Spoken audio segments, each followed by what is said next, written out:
Hello everybody, I am RiDo and I'm going to share with you my hunting technique that I used to solve the first two layers of the Rubik's Cube using the Friedrichs method. Well, if you know your beginner's method well, you know that after you solve your first cross like that, you always know what to do next.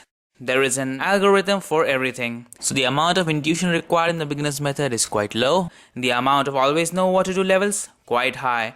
But in the Friedrich system, that is the case, and this gives you a headache. After this video, you'll feel shifts in these levels from here to here and so on, and after practicing, you never know. And all of this without memorizing a single algorithm. That's right.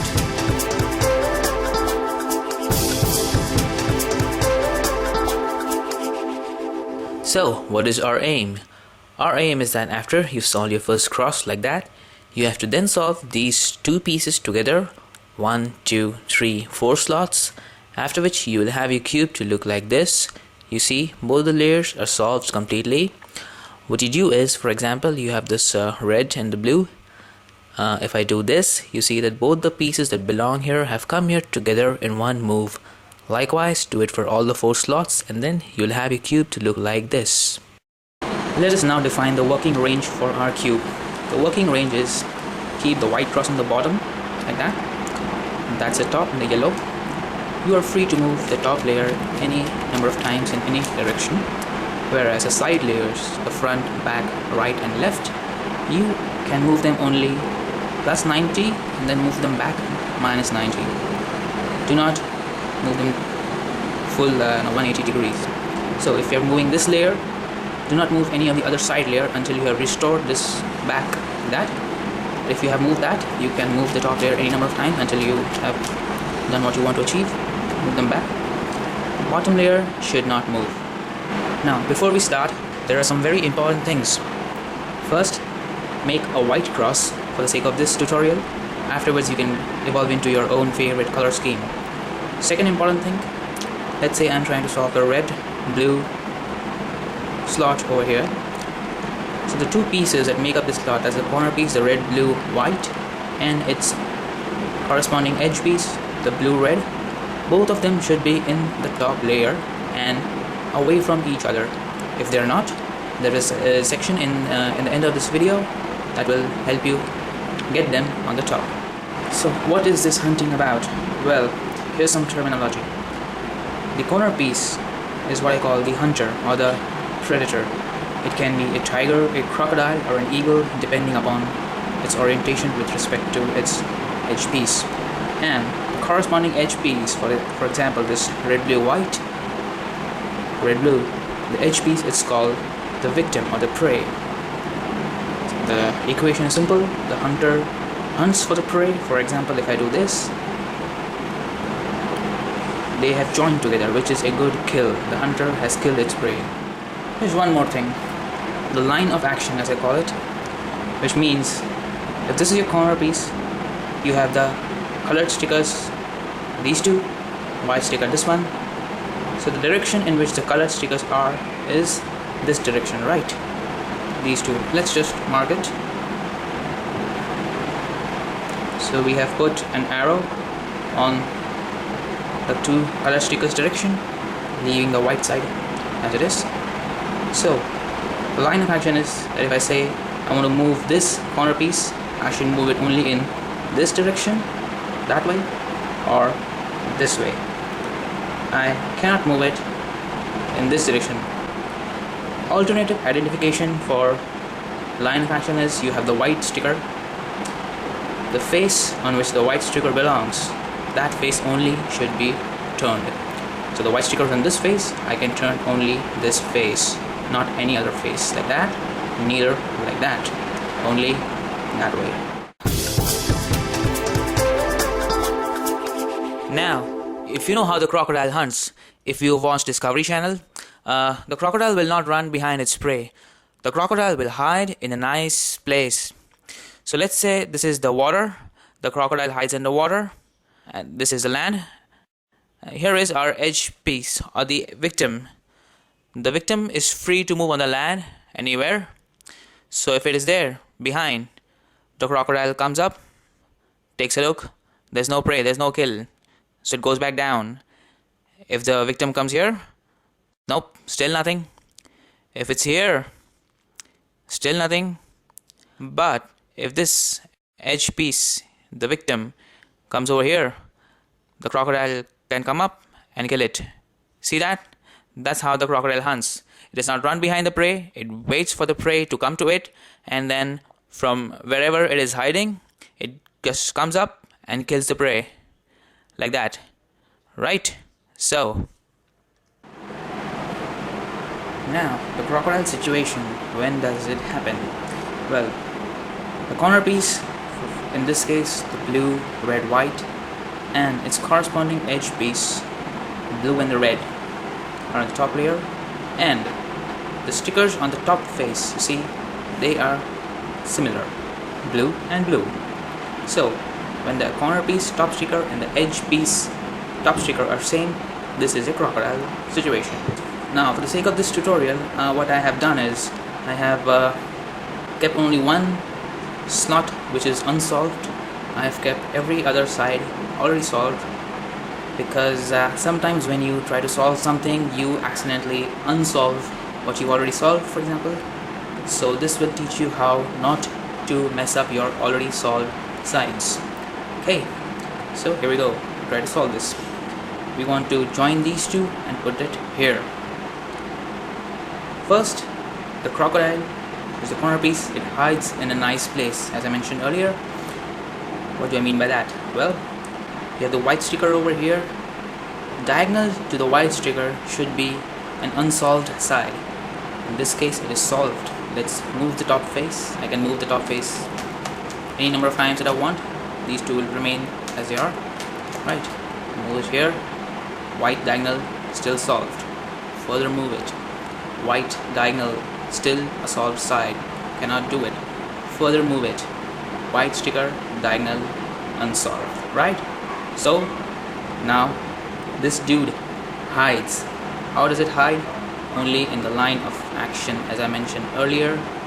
So it hides down. It hides down, right?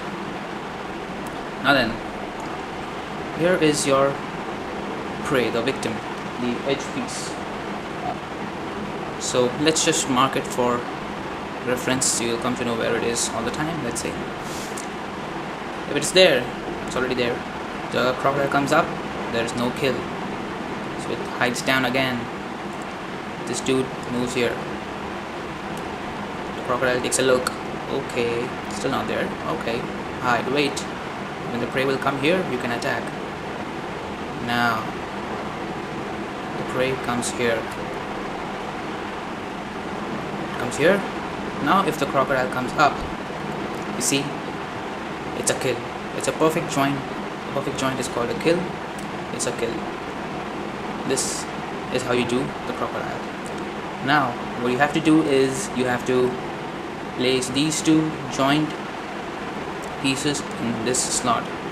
How do you do that? Well, first of all, what you try to do is make an L out of its side face. For example, the side stickers are red. You make an L shape over here like that. Just ignore these two right now. So L starting the white, we have an L over here. Now if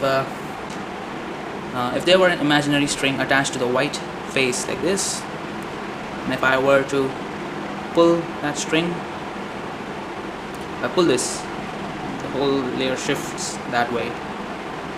Now what I do is I turn this face away, so that's like opening the garage door. Then you push that white sticker face again in that direction, so it's like the car entering the garage, and put this, and we close the garage door. Simple. Let's do it in another way. It's a more simpler way, the non-dumb way, they call it. You have the side is red, the top is blue. Move the side color face away from the top color face. For example, side color face red, top color face blue. Move the side color face away from the top color face, so it goes like that. Make sure that these two pieces are not in this zone. And then just keep on rotating the top face until you have this block ready, and just close it again. That's it. Let's just do a quick mirror of the same thing. This one and that one. Red, blue, white.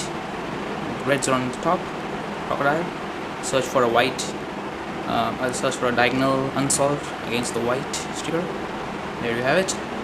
Now hide it down. So in this line of action, this colored stickers hides. It comes here. So now it is in the kill zone. So if the crocodile comes up, it's a perfect kill.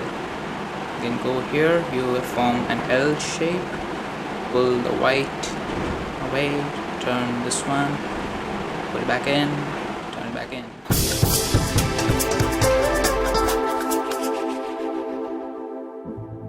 So how does a tiger hunt? Let's say this is our tiger, for example, the corner piece, and this is the prey, the edge piece. The tiger chases its victim, as you all know. After that, he just takes one final leap onto the prey and kills it. Then what he does is he drags the prey back towards his herd, and where he will sit and enjoy his meal. He just drags it back. Tiger happens when the corner piece, in this case the red, green, white, and its corresponding edge piece, the green, red, have the top stickers of opposite color. In this case the green is on the top, and in this case the red is on the top, right? So when they are opposite to each other, like the stripes of the tiger, if you would like to remember it that way, alternate colors, opposite, this is the tiger situation. Now, as any corner piece can move only in the line of action is in this direction, either away like that or hide down like that. If I move it that way, I see that there is no kill, right? So what you do is you hide the tiger until this piece is over here. How do you do that?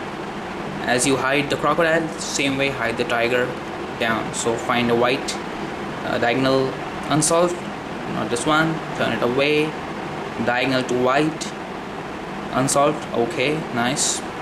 So you hide it down in the line of action, that is, turn the face on which the white sticker belongs, hide it.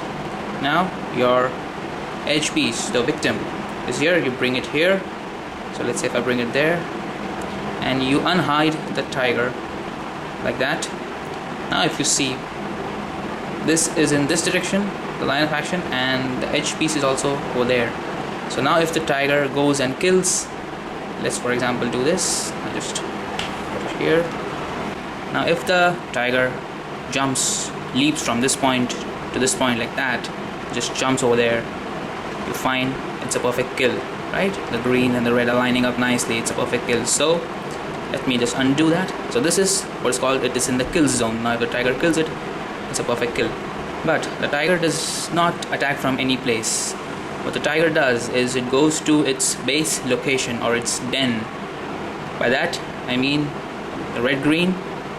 So just turn the top face until the red, green, white. The tiger is in the red, green, and obviously white zone. So this is its home location, the base location or the den of the tiger. The tiger hunts from this place only.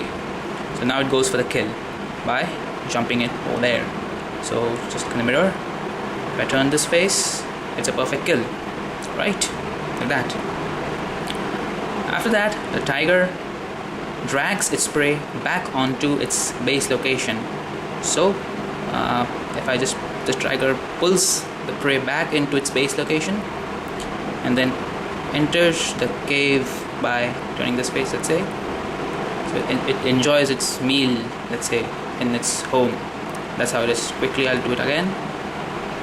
Jump, perfect kill, drag back, don't touch this face right now, drag back onto its home location and enter the cave, enter the den and enjoy meals. So you have not messed up any of the other sides.